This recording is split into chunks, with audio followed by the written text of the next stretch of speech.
The Backrooms. You've always heard of it, but you've never been quite sure what they are. You've seen images online, weird, uncanny spaces that make you feel a certain sense of nostalgia, yet you can't quite pinpoint why. The rooms look ordinary at first glance. A hallway, an office, a stairwell or a storage area, fluorescent lights, yellowed walls, old carpet. Nothing you haven't seen before. But something about them feels off. Too empty, too quiet. Like you're looking at the idea of a place rather than a place people actually use. That feeling is what people mean when they call a space liminal. It sits on the edge between one thing and another, a hallway between rooms, a lobby between outside and inside, a stairwell between floors. You never stay in these places. You only pass through them. Now imagine those in-between spaces stretched out and stripped of the things that make them normal. No furniture, no people, no signs, just the bare structure. Hallways leading to more hallways, rooms leading to more rooms. Every part of it feels like you're supposed to be on your way to somewhere else, but there's nowhere else to go. That's the core idea of the Backrooms, an endless collection of liminal spaces that you can enter, but that you're never really meant to leave. To get there, the stories say you have to no-clip out of reality. But what is no-clipping?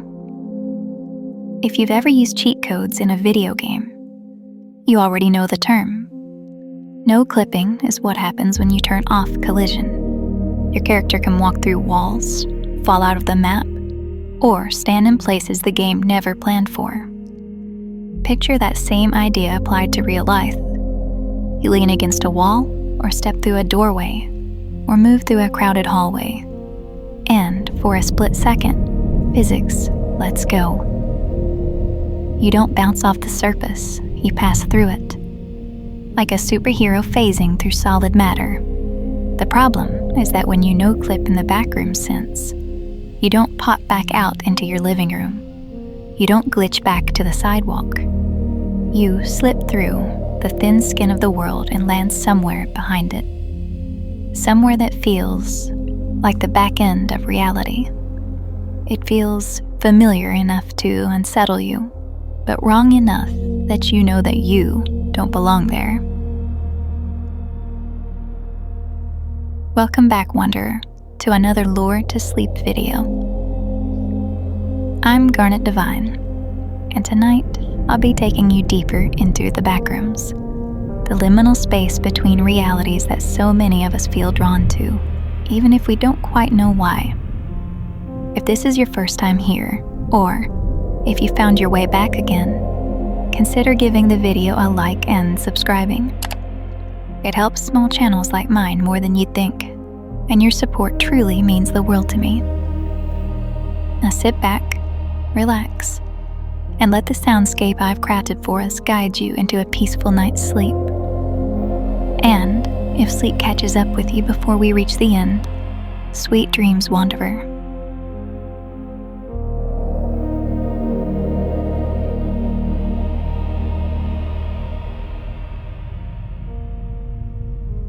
You're going about your day the same way you always have.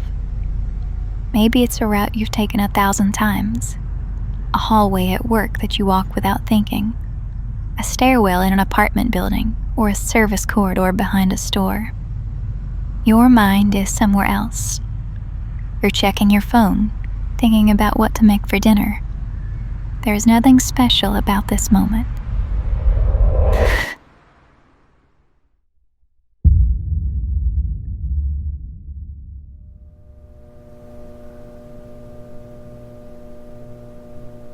How is anyone supposed to sleep with these bright lights in our faces? Give me just a second to take care of this for you. Much better. The air feels different first. It has a stale weight to it, like carpet that has soaked up humidity for years. You look down and you see a floor that is not yours. The carpet is a dull, yellowish beige, worn flat in some places and bubbled up in others. When you shift your weight, it quietly squishes under your shoes. The smell reaches you just a heartbeat later. Old dust, faint mold, something almost like the inside of a long abandoned office. You look up, expecting to see windows, exit signs, people. Instead, you see a low ceiling of stained acoustic tiles, lit by rows of buzzing fluorescent lights that stretch away in all directions. Whether you knew the word no clip before this or not, what just happened is exactly that. You have slipped out of the world you belong to through a weak point in reality and fallen into a place that should not exist. One step, you were in what people sometimes call the front rooms, the normal world, and the next step, you're here. For most wanderers in the backrooms, this is the first space they see. This is level 0. From the outside, in the abstract, level 0 is categorized as the first stable layer of the backrooms. It is sometimes called the lobby or the tutorial level because so many disappearances begin right here.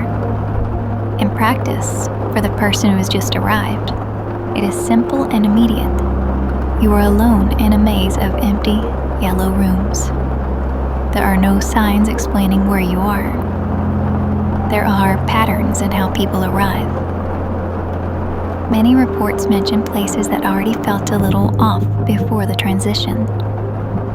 A few pass just a little too close or lean just a little too hard against a surface that is not as solid as it looks, and the floor gives way without a sound. For a smaller number of wanderers, level 0 is not their first stop, but a place they fall back into from deeper inside the back rooms. One moment there are concrete tunnels or industrial storage aisles. The next there are yellow walls and soaked carpet once again. For these people, level 0 is a reset, a reminder that you can be sent back to the starting line without warning. However it happens, the transition is always abrupt. There is no gradual fade, no sense of moving between two locations. This is part of what makes level 0 so disorienting. There is no gradual fade, no sense of moving between two locations. That is part of what makes level 0 so disorienting. Your mind is still expecting the last place you were. Your hand reaches for a door handle that is no longer there. Your ears are listening for street noise or office chatter that has gone completely silent. You might call out, loudly at first, then softer. You expect an answer from another room, from around a corner, from anyone. It is worth understanding that, in the most widely accepted version of the lore, this is not just bad luck. Level 0 seems to be structured in a way that pulls people in alone. Groups who disappear together do not stay together when they arrive here. Friends who were standing side by side in the front rooms will find themselves separated into different stretches of the maze. They can shout for hours and never hear each other. They can shout for hours and never hear each other.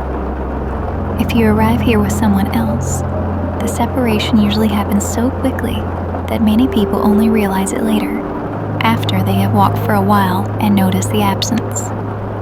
From that moment on, your relationship with level 0 is immediate and very physical. The larger questions about where the backrooms came from, or who first posted that yellow room photograph, sit somewhere far outside your situation. What you have in front of you is a stretch of hallway lined with stained wallpaper, carpet that clings to your shoes, and a ceiling that hums without pause. The name Level 0 is something explorers and archivists use to organize this place on paper. For you, it begins as a single room, a few corridors, and the slow realization that this environment follows its own rules. You take a few steps and start to notice how plain everything really is. The walls are covered in yellow wallpaper that looks like it has been here for decades. The pattern is simple and repetitive, a faded design that your eyes slide over without thinking. In some places, the wallpaper bubbles away from the wall. In others, it is torn with ragged edges and darker lines where the wall shows through. Nothing about it looks new. It feels like a space that has existed for a long time without anyone taking care of it. The ceiling hangs low above you. Acoustic tiles sit in a metal grid, stained around the edges with old watermarks. Some tiles sag slightly, as if they are only just managing to stay in place. Fluorescent tubes sit behind thin plastic covers and cast a flat, pale light over everything. When you look down a long corridor, the ceiling fixtures repeat over and over. Each strip of light lines up with the next, forming a straight path that pulls your gaze into the distance. The far end of the hallway never looks very far away, but it also never seems to get any closer than you'd expect. Under your feet, the carpet defines how this level feels. It is an unhealthy yellow, somewhere between old paper and dried nicotine. The fibers are crushed in some areas and puffed up in others, as if the floor underneath has swollen and settled many times. Every step sinks slightly into the fabric. You hear and feel a soft, wet squish as water moves under the weight of your shoe. The dampness pushes back up against the soles. If you stand in one place for too long, it can feel like your shoes are sticking to the carpet. The air has its own texture. It is heavy with old humidity, the kind that never quite turns into a clean smell. You breathe in and notice dust, a faint trace of mold, and a sour note from the wet fabric around you. None of it is strong enough to overwhelm you, but it is always there. There is no trace of fresh air from outside.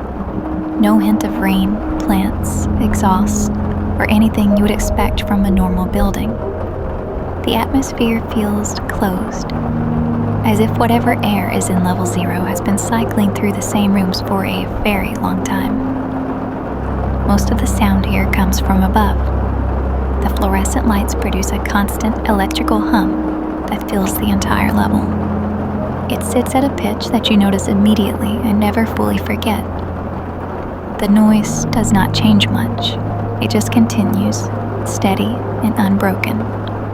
Sometimes a light flickers and adds a brief rattling note.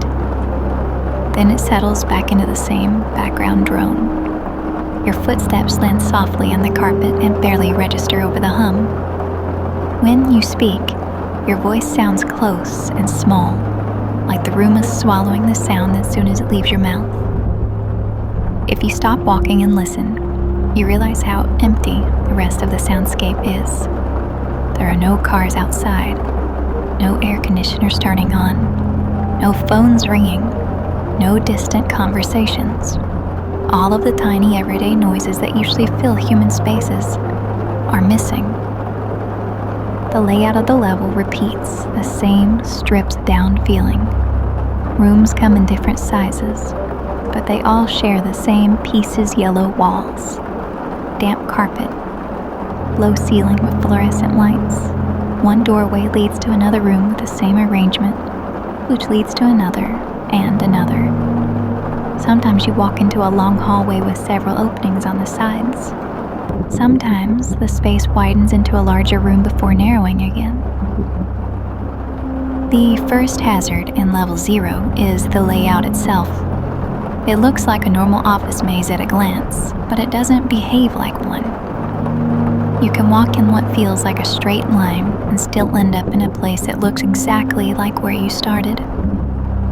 You can turn around to retrace your steps and find a hallway that doesn't match your memory. Rooms seem to shift when you're not looking at them. A doorway you remember can vanish when you glance back. Normal tools don't help much. A compass refuses to settle or turns in slow, meaningless circles. GPS has nothing to lock onto. Even counting ceiling lights or floor tiles only works for a while before the patterns start to blur and overlap. Radios and walkie-talkies are another dead end. Signals cut into static, break into clipped fragments, or disappear without warning. You can talk into the receiver as long as you want, but whoever is listening will hear almost nothing that makes any sense. The next hazard is isolation. Level 0 doesn't just feel empty. It keeps people from ever finding each other. Groups who no-clip together don't stay together inside the level. Each person ends up in their own stretch of yellow maze, walking alone. There are no functioning outposts, no crowds, no chance meetings in a hallway. That means no backup if you get hurt. That also means no backup if you get hurt.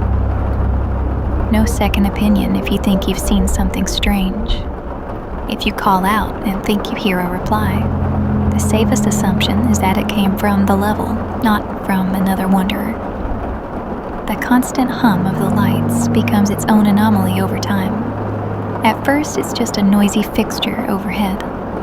After hours of walking under it, your brain starts trying to make sense of it. The pitch stays nearly the same from room to room. There's no real silence, only that thin electrical tone pressed right against your hearing.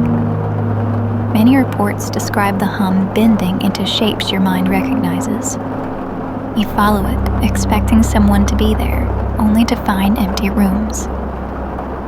Nothing changes except the angle of the walls and the pattern of the stains on the ceiling. After that happens enough times, it gets harder to trust what you hear at all. The same thing happens with what you see. At the end of a corridor, you might catch a suggestion of a person standing still, just out of focus. When you look directly, the space is bare. A door might stand out for a moment. Maybe the frame looks darker, or the handle is a different shape. You fix your eyes on it, move towards it, glance aside for an instant, and when you look back, it is blended into the rest or simply isn't there anymore. Fatigue makes these tricks worse. Wallpaper seems to ripple just slightly. Shadows that should be still appear to twitch when you're not staring right at them. The level isn't melting around you, but it stops feeling reliable. On very rare occasions, wanderers describe something more severe, a shift into an area lit in deep red, usually just called a red room. The walls look darker, the stains harsher, and the light has a heavy, unsettling color. Accounts from people who reach these places are short and usually end badly.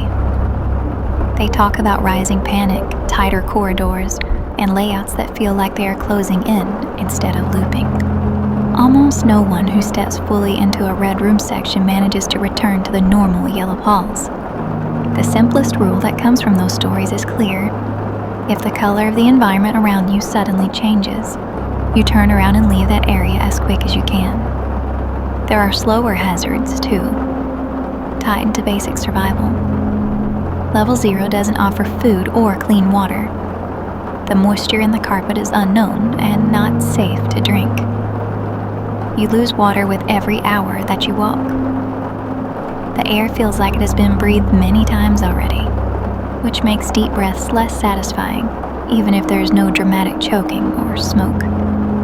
If you stay here long enough without supplies, dehydration and exhaustion become bigger threats than anything you can point at. Psychologically, the level pushes you toward a specific kind of tiredness. You walk through the same colors, smell the same moisture in the air, hear the same hum. Nothing obvious happens, and that lack of change becomes its own pressure. You start to question your sense of direction. You wonder if you've circled back over and over, even when you've tried to vary your path. That uncertainty turns into frustration, then into a dull, heavy loss of motivation if you don't catch it early. None of this looks dramatic in a single snapshot, a hallway that doesn't quite match your memory. Taken together, all of this are what makes Level 0 dangerous. The level doesn't need an obvious creature or visible trap. It just needs to keep you wandering in the same recurring spaces until your body wears down and your thoughts start to slip. Staying alive in Level 0 starts with something simple. You keep moving. Standing in one place for too long only burns time and water that you don't have. There's no reliable food here, no clean water, no real shelter beyond whatever corner you pick to rest in. If you brought supplies in with you, you treat them like gold. Small sips of water, small bites of food, regular short breaks instead of long ones. The wet carpet is not an option, no matter how thirsty you get. You move with a purpose, but you don't sprint. Running blindly through these halls just makes you tired faster and gives you less time to think. A steady walking pace, with short pauses to listen and get your bearings, will carry you farther than panic ever will. You learn to pay attention to small changes, a wall that looks slightly warped, a section of floor that feels thinner under your feet, a doorway that doesn't quite match the others you've seen. Those little differences are the places where people have the best luck finding a way out. Progress in Level 0 almost always comes from noticing something that feels off, even by backroom standards, and testing it. Sometimes that means pressing your hand to a wall and feeling it give just a little more than it should. When you think you found a soft spot, you make a choice. You focus on that point and push through it, just like the first time you no-clipped without meaning to. The transition can feel like falling or like stepping through water, and when it works, you don't land back on the carpet. That's how most wanderers reach Level 1. The yellow walls and soaked floor give way to bare concrete, metal shelves, and a different kind of emptiness. If the colors around you start shifting towards gray and the hum of light changes character, you keep going. Along the way, you also follow one simple safety rule. If the level around you suddenly floods with deep red light, or the walls shift to a darker stained tone, you leave that area immediately. Those red room reports almost never end well, and there's nothing there worth trading your life for. If you ever happen to find the Manila Room, you treat it like a brief checkpoint. The Manila Room is one of the few places in Level 0 that breaks the pattern of endless yellow halls. It appears as a small, brightly lit office with pale walls, a single table, a few scattered documents, and a stack of yellow folders. The room is unusually stable compared to the rest of the level. No looping corridors or sudden distortions, and there's no carpet underfoot. For reasons no one fully understands, wanderers report that the Manila Room is one of the only places in Level 0 where people reliably encounter each other without being separated. The documents inside the room change between visits, but most contain practical information about the backrooms. Survival notes, warnings about deeper levels, observations left behind by previous travelers, or fragments of text that may or may not be accurate. The room does not offer food or water, and there is no guarantee of safety beyond the short time people choose to rest there. But the consistency of its appearance has led many to treat it as the closest thing to a checkpoint that Level 0 provides. You read everything you can, rest your legs, and talk to anyone else you see there. When you step back out, you carry that information with you and continue the search for a real exit. Surviving Level 0 is less about fighting something and more about outlasting the environment. You protect your body, protect your mind, and keep looking for that one surface that lets you slip forward instead of slipping deeper into the maze. Once people started coming back from Level 0 and writing things down, the facts were only the beginning. Every clear report picked up a few rumors around the edges. One of the oldest stories is about the carpet. Officially, there are no confirmed bodies in Level 0. People vanish there, but no one finds human remains. Some explorers, Take that gap and fill it with a simple idea. The floor gets rid of them. In those variations, the damp carpet isn't just filthy, it slowly breaks down anything organic that's left on it. Blood, skin, hair, even whole bodies if someone dies and no one comes back for them. Given enough time, the fibers drink everything in and leave nothing behind except that strange, wet texture. Others go a step further and treat the carpet almost like a creature spread out across the whole level. Not a monster that jumps out at you, but a slow, patient thing that absorbs anyone who stops moving for too long. It fits the feeling people already have when the floor seems to cling to their shoes. Another popular idea tries to explain why no two wanderers ever seem to meet here. The lore says level 0 pulls people in alone. Some take that literally and imagine the level spawning a separate copy for each person. In that view, when you arrive, you get your own private version of the maze. You shout out and no one answers because there's simply no one else in your instance of the maze. If someone else snow clips at the same time, they get a different copy with the same wallpaper and carpet, but a different you. The manila room gets folded into this too. People like to picture it as a kind of junction where those separate versions briefly line up. That would explain why you can suddenly see other wanderers in there when you see no one in the halls, then lose them again once you step back out. There are also stories that go against the official "no entities here" rule. Some wanderers swear they weren't alone. They walk about long stretches of time where they felt followed, or glimpse the same shape in corridor after corridor. In one group of tales, there's a single tall figure that never quite comes into focus. You never see its face. You just catch it leaning from behind a corner or standing still at the far end of a hallway. Then it's gone when you turn the next bend. People who like this version say the original "if you hear something, it heard you" line was written about that watcher. A different cluster of theories zooms out to the bigger picture. Some writers treat the Backrooms as a sort of dumping ground for everything that slips through the cracks of reality. Level 0 becomes the first sorting area for that pile of lost things. In those stories, people who disappeared in strange ways throughout history didn't just vanish. They walked these yellow halls at least once. Names of real missing persons get attached to shadowy figures seen in the distance, or to brief meetings in the manila room before everyone drifted on to other levels. From there, it's a short jump to more spiritual takes. You'll see people describe level 0 as a kind of waiting room for souls, or a man-made purgatory built by something that wanted to hold on to what the real world let go. None of that shows up in formal archives, but it fits the mood, so the idea lingers. On the more technical side, there's the more designed tutorial theory. If level 0 teaches you how the Backrooms work, maybe someone designed it that way on purpose. Supporters point to the regular ceiling tiles and fluorescent fixtures, to the faint suggestion of security cameras in older descriptions, and to the fact that the level lets most people live long enough to learn from it.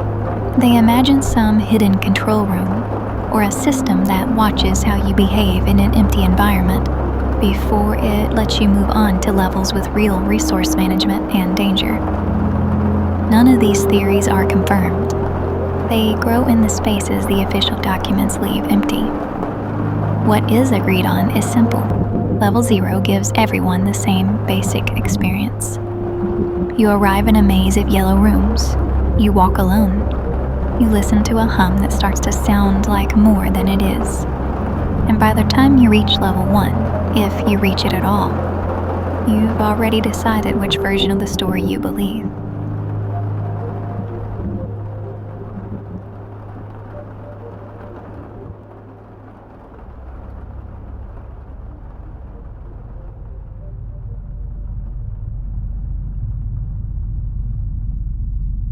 Before moving on from the yellow rooms and into level 1, it helps to pause and look at the broader context. By now, you understand the basic shape of the Backrooms. a place entered through accidental no-clips, made of familiar but disconnected spaces that resemble offices, hallways, and maintenance areas stripped of any real purpose. You've seen how Level 0 introduces that structure, endless, damp corridors with no clear logic, and how easily a wanderer can be separated from anything familiar. With that established, the next question naturally turns to origin. Who built spaces like these? Who maintains them, if anyone does? And is there a presence observing wanderers as they move through the levels? There is no definitive answer. The Backrooms began as a single photograph and a short online post, and the setting expanded over time through thousands of contributions.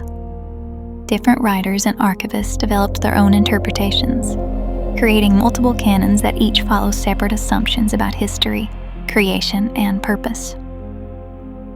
Despite these variations, the databases that wanderers rely on generally agree on one point.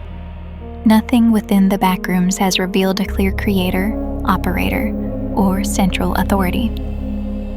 Some timelines suggest that the Backrooms formed extremely early in the universe's history, with Level 0 and the first areas condensing long after the initial structure appeared. Even in those versions, documents end with the same unresolved line: the origin remains unknown. From there, ideas begin to diverge. One interpretation views the Backrooms as a natural accumulation of unused physical space, corners and excess volume behind the structures humans build. They could collect and connect into a separate dimension over long spans of time. In this view, the Backrooms formed through ordinary construction and abandonment rather than intentional design. Other canons describe the Backrooms as deliberate creations. Some propose a single architect or deity whose work produced the levels. In those versions, Level 0 is only the simplest segment of a much larger, purposeful structure. Depending on the teller, the Backrooms might serve as a test, a containment system, or a foundational scaffold beneath reality. A third interpretation focuses on human technology. These accounts describe research groups or corporations in the late 20th century experimenting with spatial manipulation. In one popular version, a company attempting to store matter within folded space accidentally uncovered the Backrooms. Their equipment did not create Level 0, but it widened access points, making no-clip incidents more frequent. Other stories expand this idea further, describing failed experiments or military projects that unintentionally open passages into an already existing structure.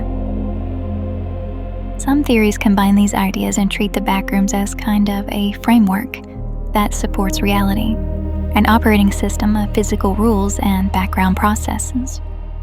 In those versions, the creator might simply be the force that wrote the laws of the universe, and various beings or groups may have learned to use parts of the system without having built it. When the question shifts from creation to operation, the answers become more grounded. From a wanderer's perspective, the closest thing to organization is human. Groups like the Major Exploration Group, MEG or MEG, document levels, record entity behavior, and attempt to make the Backrooms easier to survive. They maintain outposts where possible and trade information with other groups, but they do not control the levels. Their influence is limited to documentation and survival efforts. Other factions appear throughout the lore with their own aims: colonists, raiders, and groups with belief systems centered around certain entities. They may claim territory or operate small sectors, but none of them demonstrated an ability to alter or command the environment on a large scale. Even stories that describe localized manipulation emphasize that the Backrooms as a whole remain unaffected. This leads to the final question: whether anything observes wanderers as they move through these levels. The most practical answer is the archivists themselves, people who choose to record their findings so others can learn from them. Beyond that, each canon offers its own interpretation. Some describe divine oversight, others propose technological monitoring systems, and a few suggest the presence of passive entities that watch without interfering. none of these theories have been verified. Outside the fiction, the backrooms exist because thousands of people contribute ideas and refine the setting over time. Inside the fiction, a wanderer sees none of that from Level 0's soaked carpet or Level 1's concrete floors. The backrooms present themselves as a system without an accessible operator, and the experience of moving through them begins to establish that truth early on. With those possibilities acknowledged, we return to the journey itself, pulling away from speculation and back to what is directly in front of you.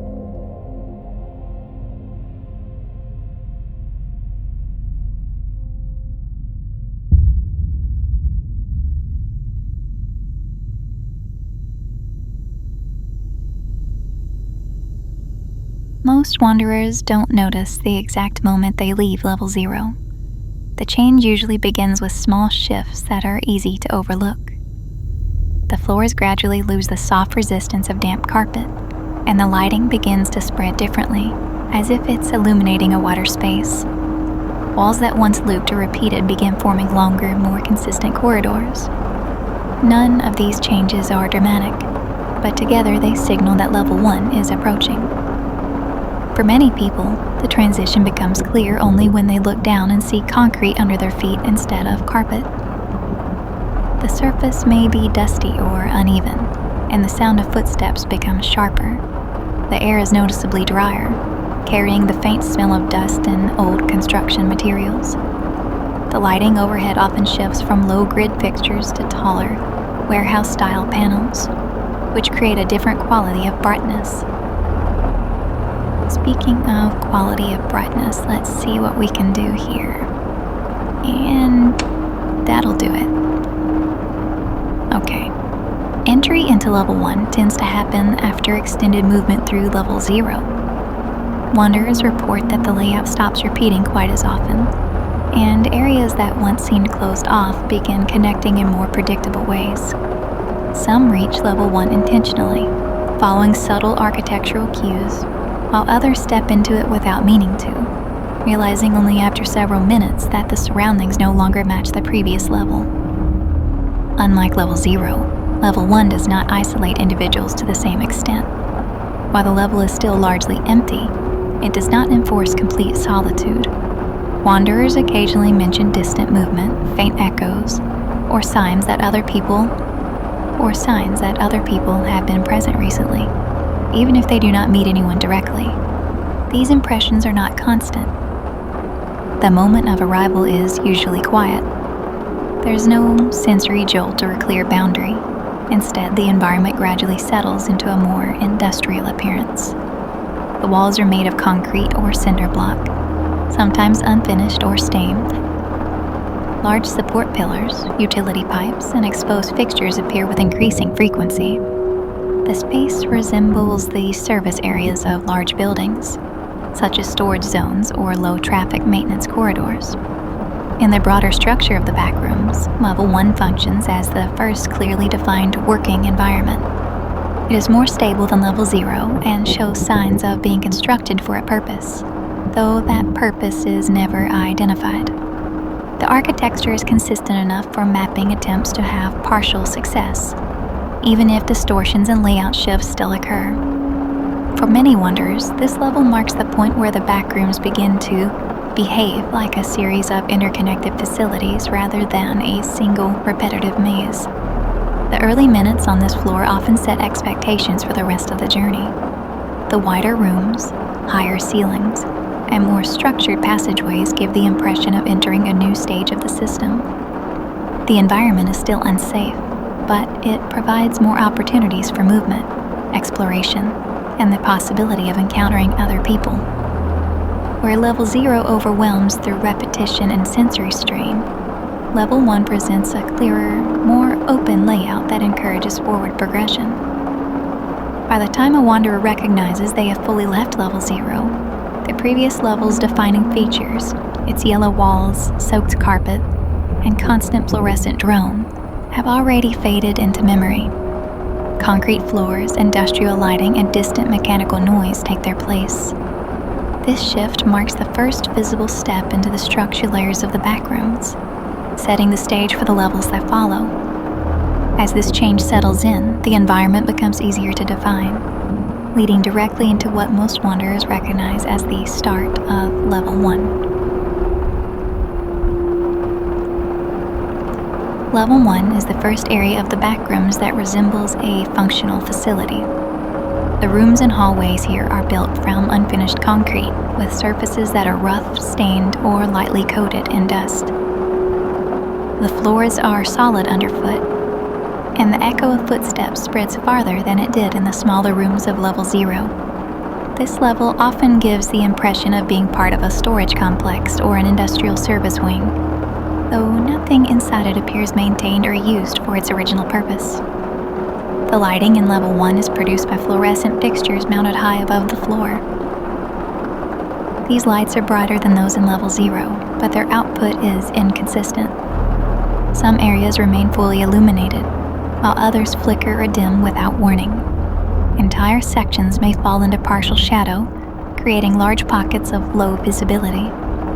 None of these lighting changes seem connected to time of day, temperature, or environmental conditions, and they rarely follow a pattern.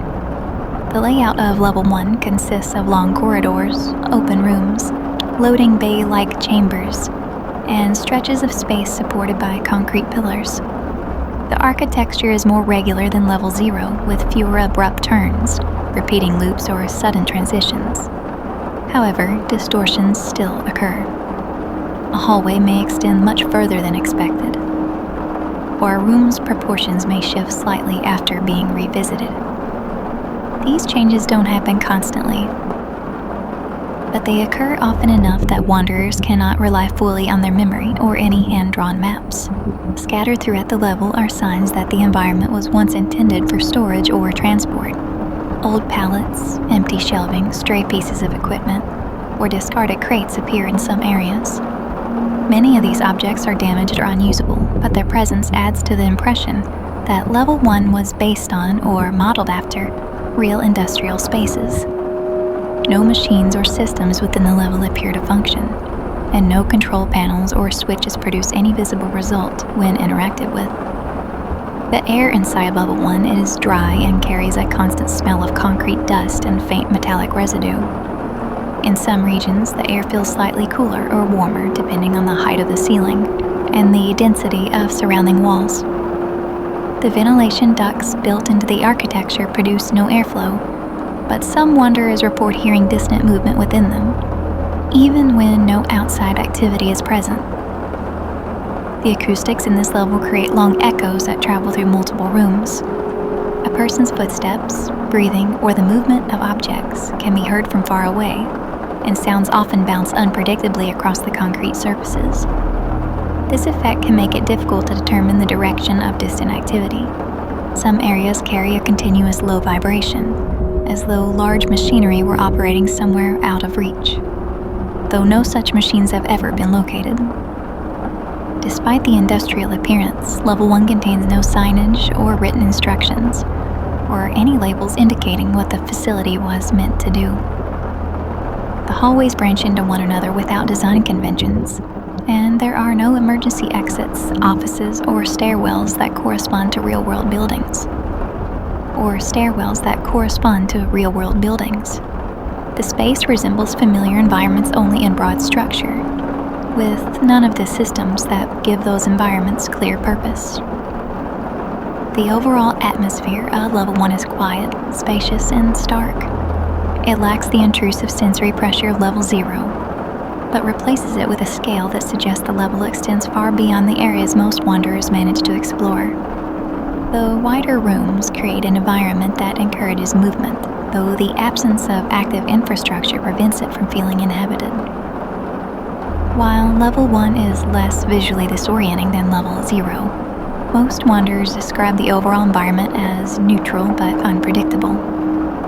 It doesn't overwhelm with repetition, but it also offers no sense of stability. The architecture appears consistent, yet small irregularities remind travelers that the level does not follow standard building logic. The result is a space that can be navigated more confidently than Level 0, but still resists full understanding. As wanderers move deeper into level 1, these irregularities become more noticeable, revealing the hazards that define this part of the Backrooms. Even though level 1 is more structured than level 0, it still contains several hazards that make long-term travel risky.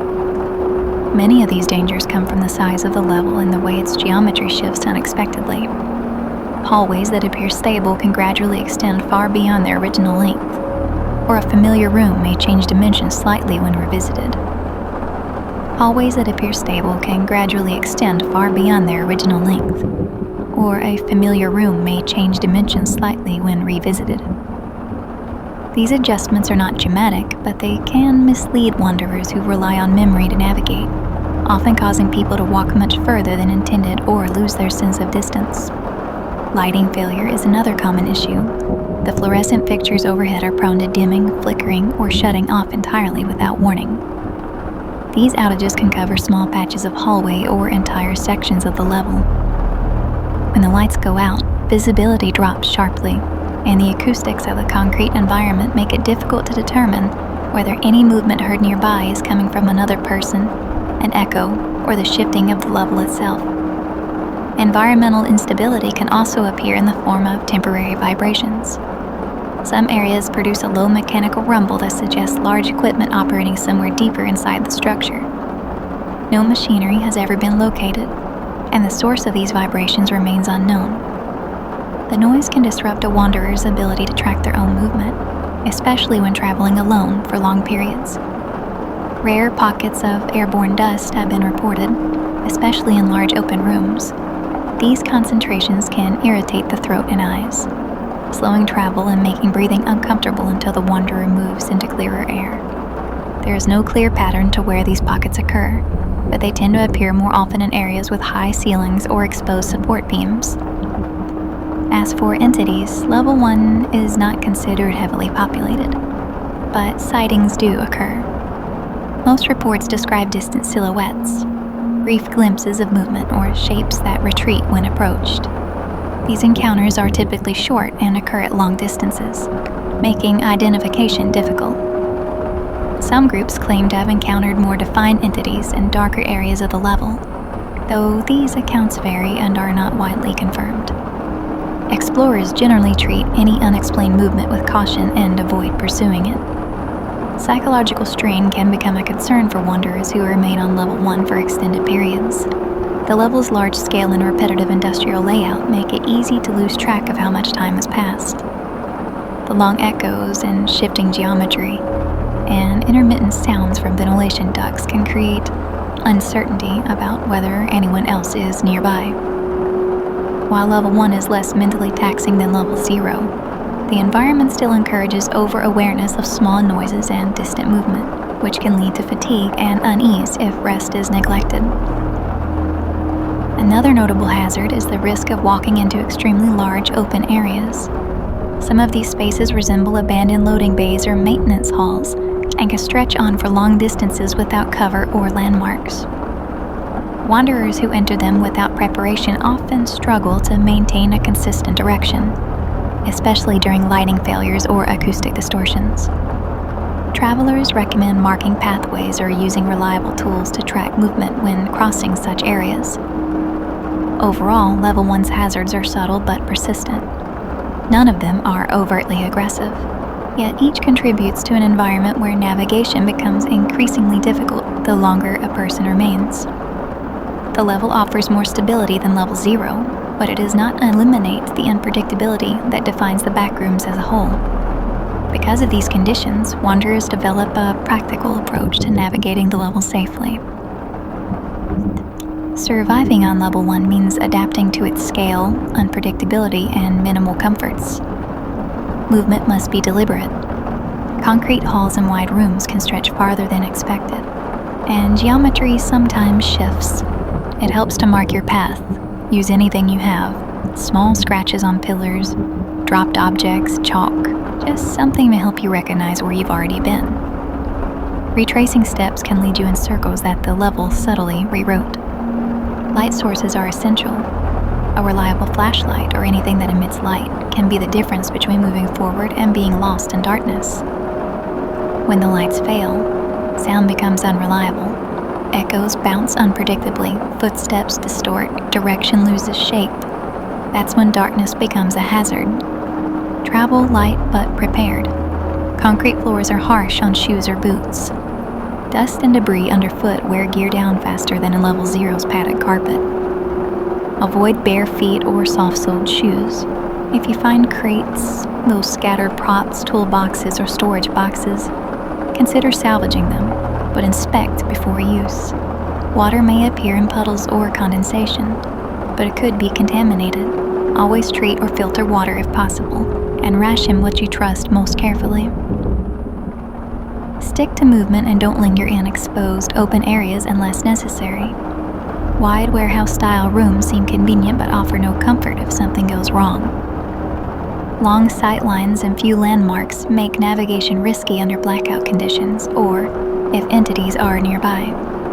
When interacting with other humans, small base crews or roaming groups, treat Alliance cautiously. Level 1 is often considered the first habitable zone, meaning there may be supplies, shelters, or traders. Accept help only when you're confident in their trustworthiness, and keep track of your own resources.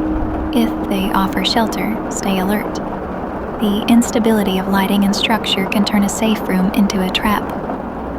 If you need to move on towards deeper levels, pay attention for malfunctioning walls, stairwells, and odd doorways. The boundary between levels might be subtle, a malfunctioning door or a stairway that feels out of place. The shift might not announce itself. Always be ready to detect changes in architecture, lighting, or environmental cues. The concrete halls and warehouse-scale rooms give more room to move than Level 0 offered, but also demand more discipline and respect for the unknown.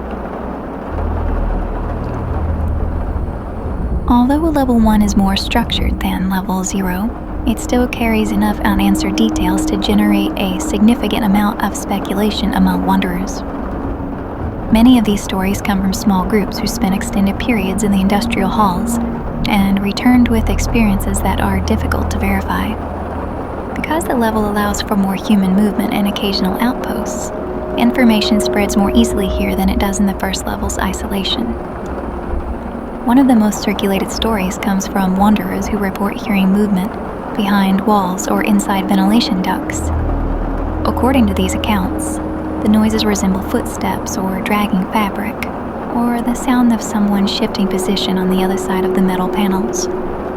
No one has confirmed the source, and attempts to open the ducts have revealed only empty channels.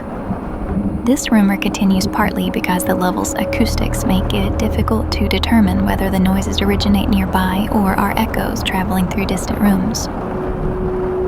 Another recurring story describes crates that appear in certain regions of the level. These crates vary widely in condition. Some look nearly new, while others appear rusted or broken. A portion of wanderers claim to have found usable items inside, such as bottled water, batteries, or basic tools. Others report finding nothing but debris or empty containers. Because the appearance of these crates is inconsistent and their contents differ from one encounter to another, they are frequently discussed in Level 1 settlements as examples of the level's unpredictable nature. Some believe the crates are remnants of a past human attempt to establish reliable supply routes, while others suspect they appear at random with no connection to human activity at all. There are also accounts of distant silhouettes seen in long hallways or large storage areas. Wanderers describe these figures as stationary for long periods, visible from far away but fading from sight when approached. In most cases, the figures do not react or move, and efforts to reach them result in the silhouette disappearing behind the pillar or into a shadowed section of the room. Because these sightings rarely involve direct contact, they are often categorized as visual distortions or depth perception issues caused by the scale of the environment.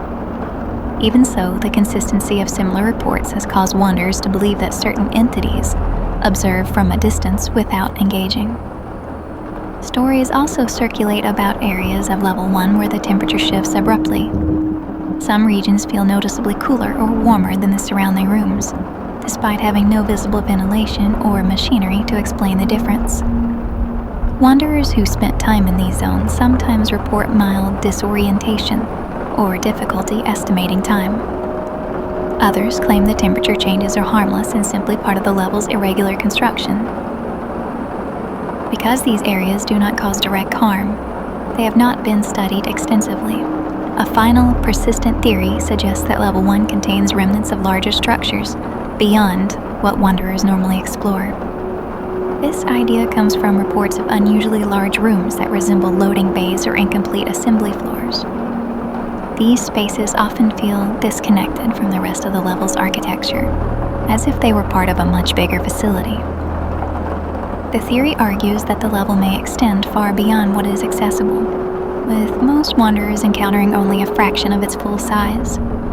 There is no proof of this, but the scale of some rooms supports the possibility that Level 1 might be one of the largest early levels in the Backrooms. Although most of the level can be navigated with patience and care, the occasional anomalies and unexplained reports continue to leave travelers uncertain about how much of the environment has truly been mapped or understood.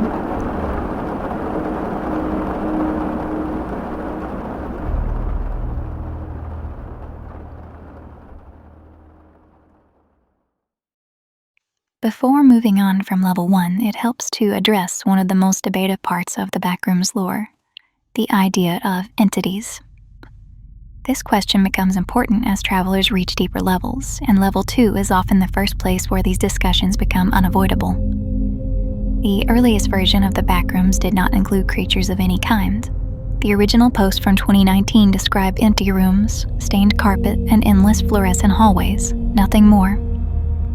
The horror came from silence, isolation, and the absence of structure. No threats waited in the dark. The environment itself was the problem. As the Backrooms spread across forums, image boards, and wikis, people began adding to it. Levels multiplied, rules formed, and interpretations expanded. With time, some creators introduced the idea of beings that might inhabit the deeper layers. These additions were not part of the first concept, but they became a common feature in several branches of the community's shared versions of the Backrooms. That means there is no universal agreement about entities. Some readers and writers include them heavily, believing they add danger or tension to the experience. Others prefer the original approach and treat the Backrooms as completely empty, with the environment itself serving as the only source of threat. Many of the most well-known databases list entities, but even then, the details change between canons. For this series, whenever a level includes reports of entities, those details will always be given in their own section. Descriptions of the environment, layout, and hazards will remain separate from any claims about creatures or beings.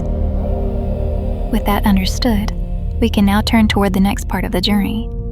Level 1 introduces structure and scale, but it remains relatively stable. Level 2 will change that. It is the first level where the environment becomes more narrow, hot, and more confined, and the first level in many canons where talk of entities becomes consistent enough to document.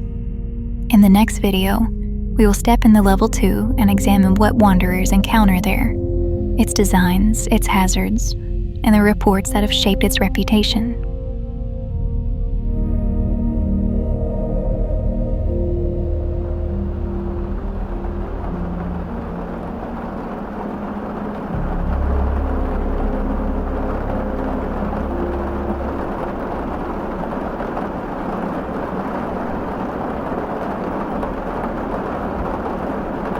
And this, wanderer, is where our journey comes to an end. Rest your feet, calm your thoughts, and let the rain carry you off into your dreams. If you've made it this far, thank you for walking these paths with me. If you enjoyed our journey, and it's not too much trouble, consider giving this video a like and subscribing to my channel if you enjoy content like this. It helps other wanderers find their way here too. I also write, produce, and release synth-pop music on Spotify and all other streaming services, as well as create digital character art on DeviantArt as a hobbyist, if that's something you're interested in viewing. I also have some upcoming Let's Play videos that I will start releasing intermittently. I'll have links to all of my other content in the video description. I'm going to let the music slowly fade out and leave only the rain after some time. This is the perfect moment to queue up another video if you haven't already. I wish you the sweetest of dreams, wanderer. I'll see you in the next adventure. Good night.